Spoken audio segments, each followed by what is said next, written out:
ইসলামী দলকে ক্ষমতায় আনার জন্য ভোট দেওয়া জায়েজ হবে কিনা, আপনার রাষ্ট্র কারা পরিচালনা করবে এটা তো আপনার নির্ধারণ করে দেওয়ার দায়িত্ব আছে। আপনার রাষ্ট্র কারা পরিচালনা করবে? সাহাবায়ে কেরামদের যুগে কি হয়েছে? সাহাবায়ে কেরামদের যুগে বায়াত নেওয়া হতো। আবু বকরের কাছে বায়াত করেছেন, ওমরের কাছে বায়াত করেছেন, আবু বকরের কাছে বায়াত করেছেন ওমর রাদিয়াল্লাহু তাআলা আনহু। তিনি একটা কমিটি গঠন করে দিলেন ওমরের পরে কারা খলিফা হবে, করে দিয়েছেন না? ইতিহাস পড়েন, 6 জনের কমিটি। সেখানে আব্দুর রহমান ইবনে আউফ রাদিয়াল্লাহু তাআলা, তালহা, জুবায়ের, এই যে 3 জন, এরপরে ওসমান এবং আলী, এরকম 5 জনকে দিয়ে সেখানে 6 জনকে সেখানে কমিটি গঠন করা হলো।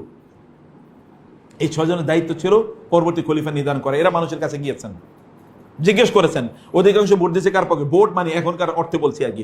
অধিকাংশ বললো যে আমরা ওসমানকে চাই, এর মধ্যে একটু কম সংখ্যক বললো কাকে চাই? আলীকে চাই। এ কারণে ওই কমিটি ঘোষণা করলো এখন ওসমান হবে, এরপরে কে হবে? আলী রাদিয়াল্লাহু তাআলা আনহু খেলাফতের দায়িত্ব নেবেন। এরকমই ছিল। অথবা এখানে একটা অপিনিয়ন দেওয়ার তো সুযোগ আছে। এখনকার মডার্ন যে আমরা সিস্টেম দেখছি, এই সিস্টেমে একটা ভোটিং কেন্দ্রে গিয়ে আপনি কি করেন? একটা ভোট প্রদান করেন। ওইখানে এক ধরনের বায়াতের সিস্টেম ছিল, এখানে কি আপনি একটা ব্যালট বক্সে দেন। এইখানে এই ভোটিং সিস্টেমে কোনো প্রবলেম নাই।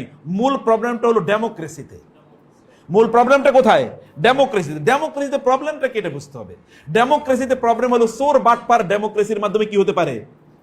এমপি, পার্লামেন্টারিয়ান হয়ে যেতে পারে। চোর বাটপার, নায়িকা, গায়িকা, মদখোর, গাঁজাখোর, এগুলো হয়ে যেতে পারে, পারে না?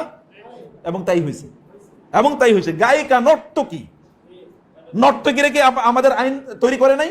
নর্তকীদের পেছনে প্রত্যেকটা আপনার পার্লামেন্টারিয়ান সেশনে লক্ষ লক্ষ টাকা খরচ হয় নাই। এ টাকা কারা দিয়েছে? আমি দিয়েছি, আপনি দিয়েছেন। কোনো না কোনো ভাবে জুলুম করে আমাদের কাছ থেকে টাকা নেওয়া হয়েছে। অথচ এদেরকে নর্তকী থেকে লালন পালন করা হয়েছে।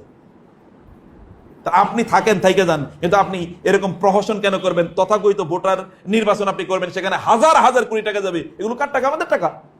আপনি থাকেন, আপনি বলেন যে আমি স্বৈরাচার, আমি 30 বছর